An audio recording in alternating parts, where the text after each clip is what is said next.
Mo kí gbogbo àwọn ọmọ káàárọ̀ oòjíire, mo ṣe lábọ̀ rí, mo ṣe lábọ̀ yìí, mo ṣe lábọ̀ ṣiṣẹ́. Ọ̀rọ̀ tí mo mú wá fún wa láàárọ̀ yìí òun ni nípa Yorùbá self-actualization. Ṣé rí àwọn ọmọ káàárọ̀ oòjíire, a ò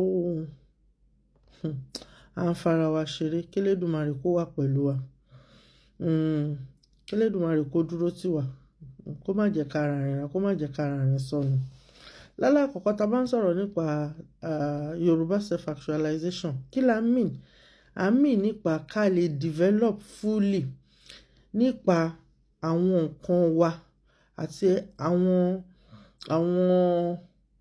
ohun àlùmọ́ọ́nì wa, ká lè develop ẹ̀ fún ara wa kó lè wà useful fún wa. Tá bá ń sọ̀rọ̀ nípa self-actualization, à ń sọ̀rọ̀ nípa growth, à ń sọ̀rọ̀ nípa development ilẹ̀ káàárọ̀ oòjíire àti tara wa lápapọ̀. Tá bá ń sọ̀rọ̀ nípa Yorùbá self-actualization, à ń sọ̀rọ̀ nípa ìmọ̀, understanding tó fún àwọn ọmọ káàárọ̀ oòjíire lápapọ̀. Tá bá ń sọ̀rọ̀ nípa Yorùbá self-actualization, à ń sọ̀rọ̀ nípa self-awareness, irú yìí tí àwọn èèyàn wa ń ṣe lọ́wọ́lọ́wọ́ báyìí, nítorí pé ọ̀pọ̀lọpọ̀ ò mọrú èèyàn tó jẹ́.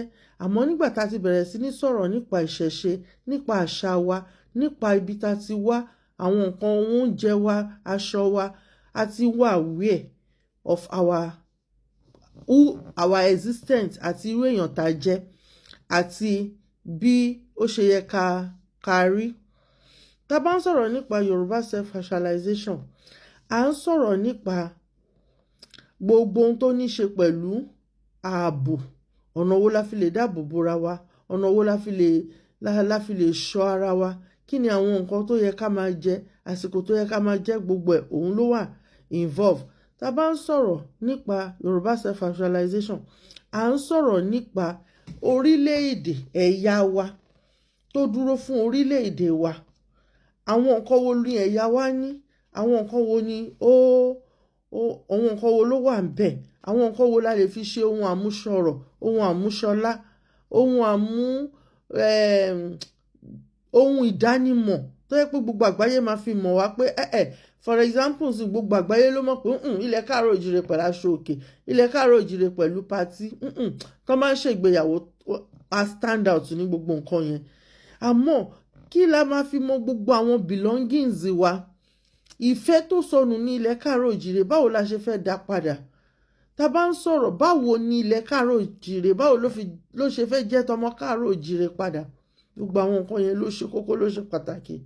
Tá bá wá ní gbogbo àwọn kinní yẹn, self-actualization ilẹ̀ káàárọ̀ oòjíire, àwọn ọmọ káàárọ̀ oòjíire, a lot of benefits ló wà nínú ẹ̀. Kí ni àwọn benefits tó wà ńbẹ̀? Lálákọ̀ọ́kọ́, ilẹ̀ wa á di tiwa padà, á gba nǹkan wa, á discover gbogbo nǹkan tó wà ńbẹ̀, gbogbo ohun àmúṣọlá, ohun àmúṣọrọ̀ tó wà nínú ilẹ̀ wa.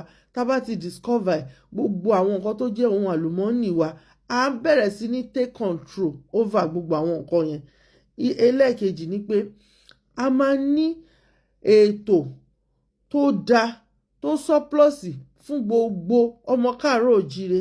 Èyí táwọn èèyàn ń sá kiri, ẹ wo gbogbo àwọn tó jẹ́ pé dúdú ní ilẹ̀ aláwọ̀ funfun tí wọ́n ti mọ̀ wípé ọmọ káàárọ̀ oòjíire làwọn, origin káàárọ̀ oòjíire làwọn, wọ́n wá bọ́n ṣe fẹ́ padà wálé.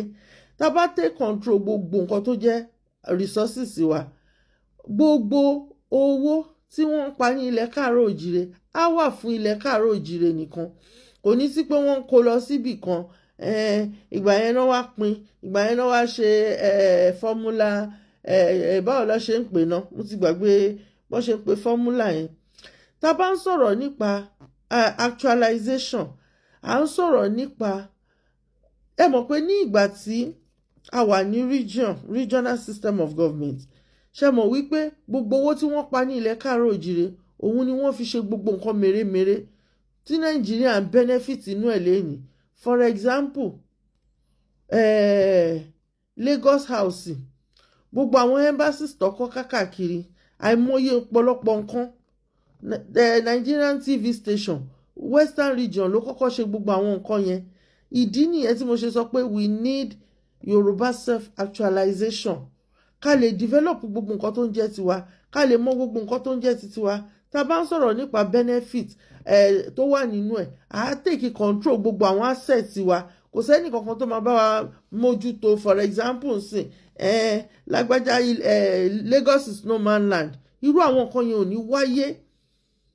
Kò ní sí bájòjì ṣe fẹ́ wá ṣe kí lorúkọ ẹ̀ lé wa lórí, jẹ gàba lé wa lórí. Tá a bá ń sọ̀rọ̀ nípa Yorùbá self-actualization, àwọn benefit tó wà ń bẹ̀, a máa ní information láàrin ara wa, value wa ó máa lọ sókè, a máa ní value láàrin ara wa. Àwọn interest tá a máa rí ó máa pọ̀ ju àwọn nǹkan tó ń wọlé lọ́wọ́lọ́wọ́ báyìí. Ẹ wo gbogbo àwọn àjòjì tó ń wá sí ilẹ̀ káàárọ̀ òjìrè, wọ́n ná benefit jù. Torí ẹ̀ mo máa ń sọ fún wa, màá ní tẹ́ bá ní nǹkan tá à ń ṣe tó jẹ́ tiwa, òun la máa sọ̀rọ̀ lé lórí lọ́la.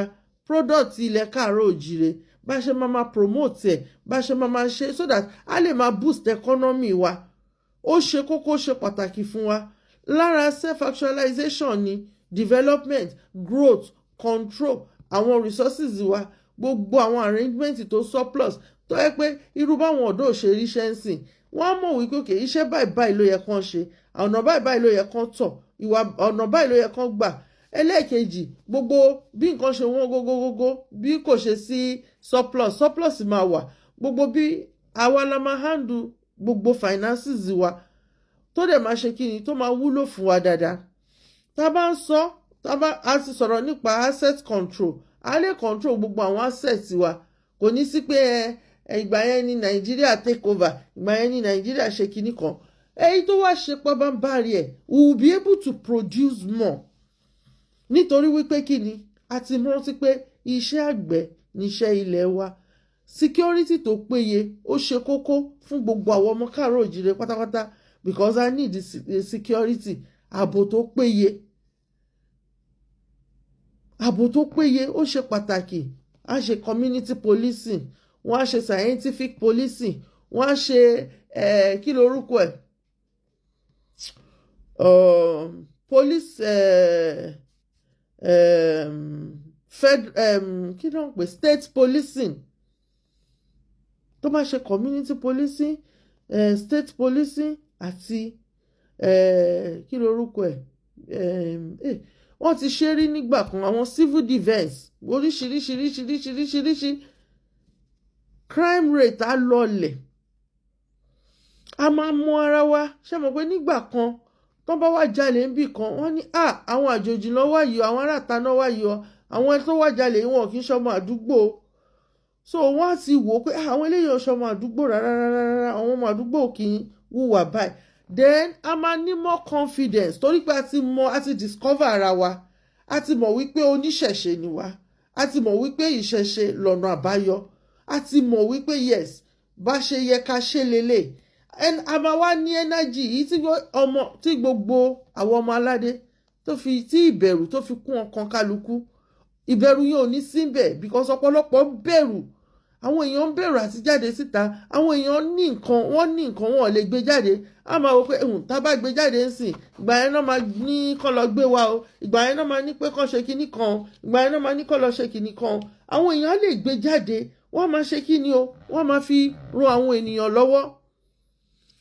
Ìgbà yẹn la máa ní àlàjá tó péye. Tá bá ti actualize, tí Yorùbá bá ti ní self-actualization títí wọn, ìgbà yẹn la máa ní àlàjá, tá máa ní àlàjá tó péye. Ìdí nìyẹn tí mo ṣe wá sọ̀rọ̀ nípa self-actualization. Ibẹ̀ a máa mọ ọwọ́ tiwa gẹ́gẹ́ bí ọmọ káàárọ̀ òjìrè. Accomplishment máa wá lọ jaburata. A máa accomplish gbogbo nǹkan lóríṣiríṣi. Ẹ jẹ́ ká fi sọ́kàn. A gbúdọ̀ ṣe kíni? A gbúdọ̀ ní self-actualization tó dúró fún gẹ́gẹ́ bí ìlọsíwájú àti ìdàgbàsókè ọmọ káàárọ̀ àjíire. A gbúdọ̀ ní self-actualization fún ká lè mọ ara wa, ká lè mọ àṣà àti ìṣe wa tó ṣe kókó fún gbogbo wa láti ní ìlọsíwájú, láti ní ìtẹ̀síwájú, láti ní ìtúsílẹ̀ tó péye.